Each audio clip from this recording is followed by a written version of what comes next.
Our next two presenters is Esther Wojcicki, teacher of journalism and English, and then right after is Ross Aikins, PhD candidate in education.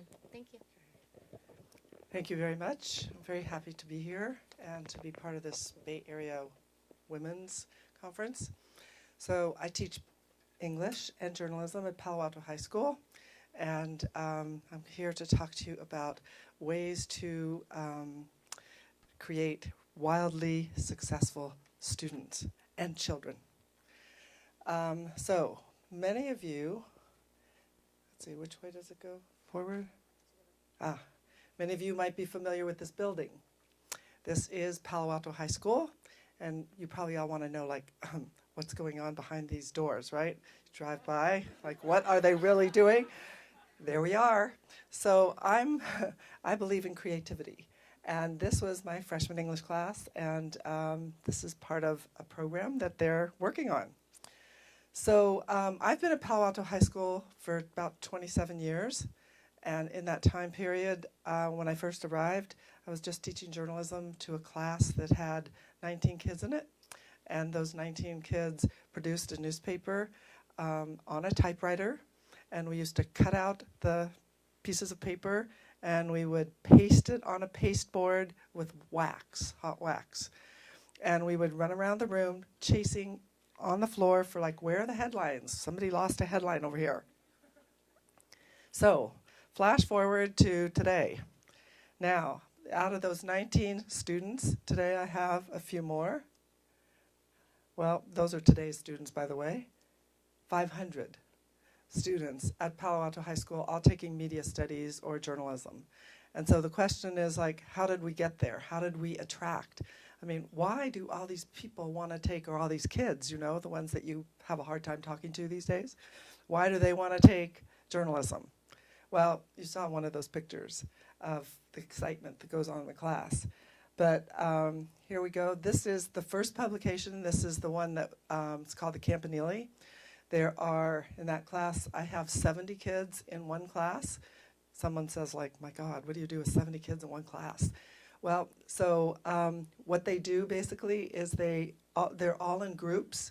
This is, by the way, the second section of the paper. We produce now 2 sections of the paper, 28 pages long, full-size newspaper. And so that's one story. That's the front of the lifestyle section. And here's another story. This is just an example of the kinds of stories and kind of writing that they do. And over the years, they've won all kinds of awards for this. As a matter of fact, we've won Gold Crown from Columbia and Pacemaker from National Scholastic Press.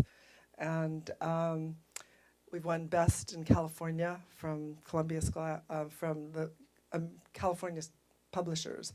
So actually, this is moving by itself, which I'm not sure is good. But actually, what happened in 1998 was that 85 kids signed up for my class. So I was like, oh, that's a little too many. Okay, 70 sounds like a lot, but 85 is too many. So I started another program. It was the In Focus Journalism Broadcast Program. And I don't know if you remember Cable Co-op in Palo Alto. Well, they had a community access channel, and so I walked over there with all the kids, and we started that. And that program continues today. We now broadcast every day to the school with this television program. And by the way, thanks to Cable Co-op, they gave us all their equipment. So here's a couple kids in the broadcast program. Then a few years later, actually in 2000, the number of kids continued to grow. And so started Verde. Verde is a magazine, 80-page news feature magazine. And so they publish that every 6 weeks. And this is what Verde looks like on a regular basis. They come out, one will be coming out next week. So then following that, again, the program kept growing. I'm going to show you historically what happened. 2002, I started Voice, which is the online program. And this is Voice. This is, as you can see, if you read these things, you'll see we do not shy away from controversy. Controversial issues. We had an egg war last year that created a lot of problems for the students, and we covered that actually within an hour after the students were suspended for participating in that. We had the story up. So there's, you can see parents were really upset. 200 kids were originally suspended. And I can just tell you the happy ending. It ended up with no kids suspended. So here's some more. What they staged, you know, typical of the old Berkeley style, right? A sit-in. And so, you know, they remember some of the stuff we did back then. So here, principal radically decreases the punishment for the Pali egg wars. Got to be famous. So then 2007, I started another publication, Viking. This is a sports magazine. And this is everybody's favorite magazine, actually. The parents love it, the grandparents love it, the athletes love it, because they all like multiple copies to put on the coffee table, you know, show their kids, you know, all sorts of athletic events. So this is some of the things from the Viking Sports Magazine. We also have a literary magazine, and in addition to that, we have video production, we have the yearbook, we have your typical things a high school has, so that's how we come up with the 500 kids taking journalism. So, in 2010, we had a great thing happen. Fortunately, we have Palo Alto School Board approved this 23,000 square foot media arts center, going to be built on the Pali campus to house this program. We were, of course, extremely excited about that. So how do we get all those kids to take journalism? By giving away free pizza? Candy? What is it? So how do they become so wildly successful? Well, number one, I give them independence. You know, there's nothing like independence for teenagers. If any of you have teenagers, you know that. And if you were just a teenager, you remember it easily. I let them be in charge of their learning. So I support their ideas no matter how wacky they are. They do have some really wacky ideas. So I should just tell you today we just got sweatpants that the kids ordered and designed. And on the back seat of those sweatpants, it says, hot seat. And I did not think this up, but I decided, okay, we're going to do that. And they expect me to wear this to school tomorrow. We support intellectual risk-taking, and I do that by making sure they get to write and revise and continue to revise an essay until they get an A. So they can write all different kinds of styles. It works really well. So I let them own the publications. Literally, they take over, they're in charge of the publications, they run the class every day. I do not teach to the test, and I think you probably all know what that means. It's like no child left behind. So here's an example of some of the editors last year's in charge. Here they are, here's the class again. So I also see myself as a facilitator, not a sage on the stage, because that really makes a big difference. I'm not lecturing. As a matter of fact, I rarely lecture. So I give them First Amendment rights. I let them come up with their own story ideas, write about issues that are important to them. For example, check this out. Just look at some of those topics. In the Midwest, I think they might be a little upset. But here we are. And those are topics that are really important. The one hazing over there, won Story of the Year from National Scholastic Press Association. I treat them with respect, so they learn to respect themselves. I listen to them. Here they are in class. Class is, as you see, really big. I teach them to collaborate and to work in teams. It's very important in today's world to learn to do that. In and out of class, they learn to collaborate. Here they do it on the web. Teach them responsibility by giving them something important to be responsible for, like the money. They're in charge of how much it costs to publish those newspapers and magazines. Everything, they get ads, they balance the budget. If they don't get enough ads, we don't publish. So they are in charge, and you can't imagine how important that is to them. They really are, they love it. Here's an example of just 2 ads. I teach them to be trustworthy. So in order to teach them to be trustworthy, I have to trust them. So I give them lots of responsibilities and trust them. And then once a year, I give them this amazing experience to show that they're trustworthy. I take 50 kids to New York for 5 days in New York City. Here they are. And we do have 5 chaperones, but we do all kinds of things like visit the New York Times, visit the Time magazine, and so forth. Here they are, of course, having a great time. Fortunately, it snowed one day. And here's more. So I laugh with them, believe in them, enjoy them. So I thought the proof is in the pudding. So I thought I would introduce the pudding right here. Ross Aikins, one of my wildly successful students. Thank you, Woj. That's the first time I've ever been introduced as Pudding, but thank you. We, by the way, call her Woj. That works for us, but it's a real treat to be here. As said, my name is Ross. I'm a former student of Woj's. I graduated in 1999, and I'm currently working towards a PhD in education. But I'm also substitute teaching at Pally, so I'm back in the classroom. I'm starting to rethink my sweatpants order, maybe, but anyway, it's a lot of fun. I'm going to talk a little bit about how the skills I acquired in the Campanile have really helped me a lot in my research, and we've also both stayed in touch with some pretty incredible Campanile alumni, so I'm going to share some of their stories as well. First of all, what am I doing? Well, in addition to teaching, my work is all about college students and drugs. That sounds like pretty fertile grounds for research, but specifically, I'm sort of exploring what's been called cognitive enhancement. That is, our drugs like Ritalin and Adderall that are very popular on college campuses, mostly for academic purposes, which is a little bit different than how we're sort of used to thinking about collegiate substance use. So it's clearly a provocative issue, but how does it relate to what I picked up in the Campanile? Well, I first wrote about this phenomenon, it turns out, over a decade ago when I was a junior and the sports editor of the Campanile. As you can see here, it was an article, it was an opinion piece titled, "Is Ritalin the Answer?" And it was the first time I had to think critically, investigate and write about something that I would not have had the opportunity to do in any other class in high school. So flashing forward to when this is now my dissertation topic, and I'm trying to defend this to my committee, and these things, they really can be a defense. You know, you're trying to prove to your advisor and you know, these people that you really are passionate, you have this long-standing commitment, and that you've thought about it. So imagine my satisfaction, it was how gratifying it felt to realize that after 11 years, your hunch as a high school student was right all along. I don't really know if Ritalin is the answer still, but I do know that it's a good question to be asking.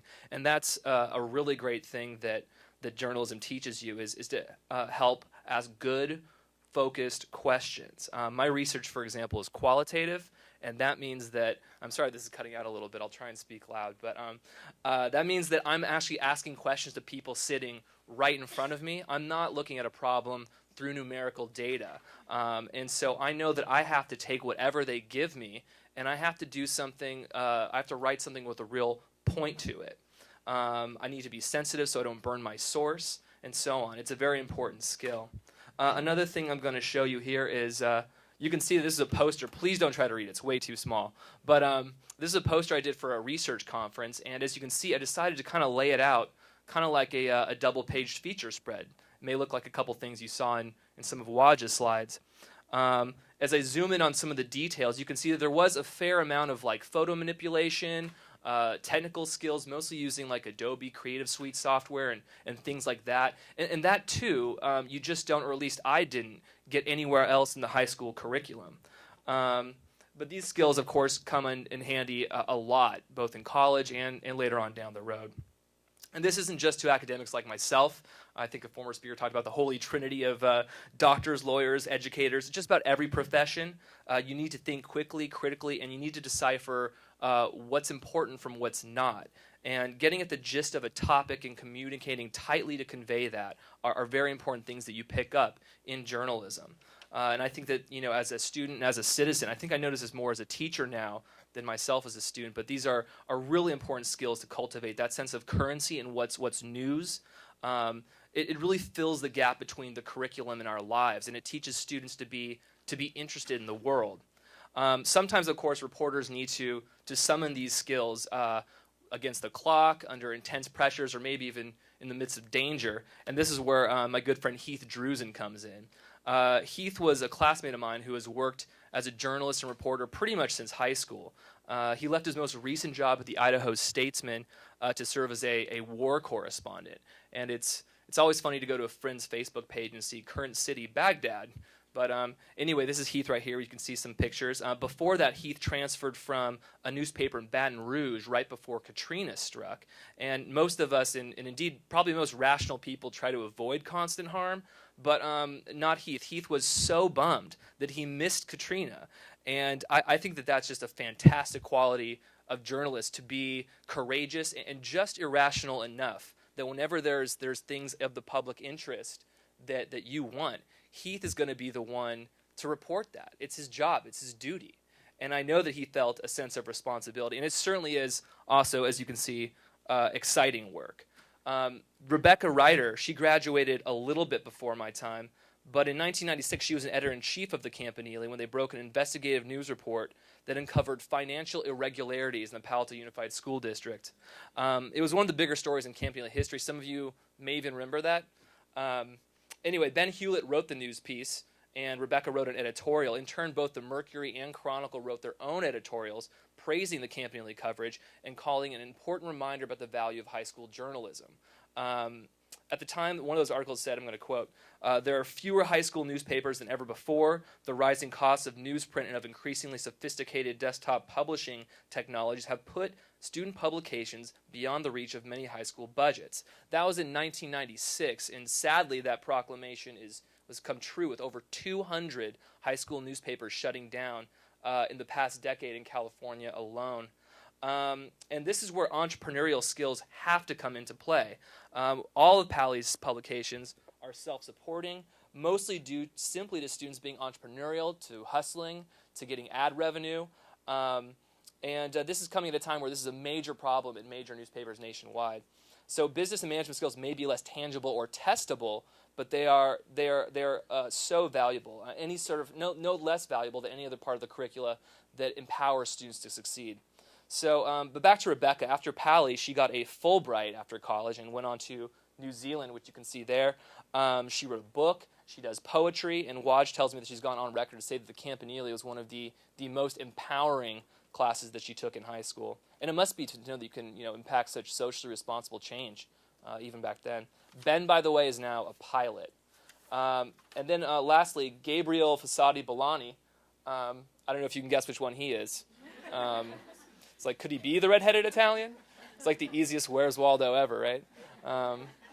Anyway, Gabe was in my class too, but after he graduated from Princeton, he went on to Mozambique, where he is currently a director of the Ludries Mutola Foundation, which provides education to young women who are tragically often the victims of child exploitation, early pregnancies, involuntary marriages, and so on. Gabe founded a nonprofit sister organization that provides teenage victims of exploitation with a high school education, trying to break this cycle of illiteracy and poverty in one of Africa's poorest countries. And this is tremendous. In only 3 years, they built an entire school with safe, secure classrooms and living facilities. They just graduated 85% of their first matriculating class in one of the most rural districts in Mozambique. And this is fantastic. And that graduation rate is higher than most urban American high schools. So as you can imagine, Gabe does a lot of communicating both within the foundation and with philanthropic partners all over the world. He writes a lot of press releases, puts out newsletters. His organization makes a huge impact on dozens and hopefully soon hundreds of deserving young women. And with the background in economics, he's in charge of literally keeping the whole organization and effort alive. Perhaps not surprisingly, his brother was a Campanile business manager as well. One more quick story before I conclude and turn it back over, or have Woj come join me, and thank you guys. But in between college and grad school, I worked in undergraduate admissions for a pretty selective private university. I'm not going to name names in the shadow of Stanford, but I will say that one of my jobs entailed calculating grade point averages, where an A is an A, a B is a B, and so on. Especially for core classes like the humanities, social sciences, and so on. But a lot of electives like PE, home economics, and shockingly journalism just weren't counted.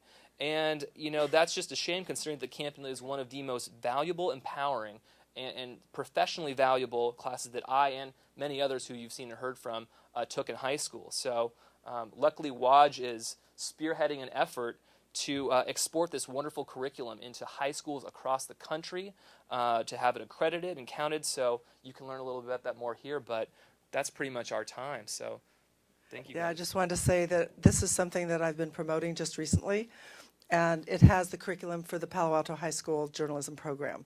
And so it's supported by a Knight Foundation grant that I got last spring.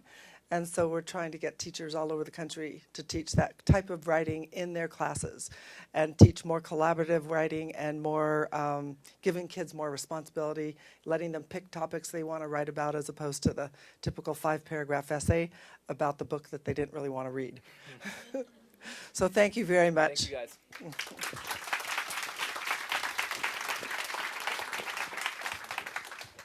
Thank you. So we have our next presenter, who's actually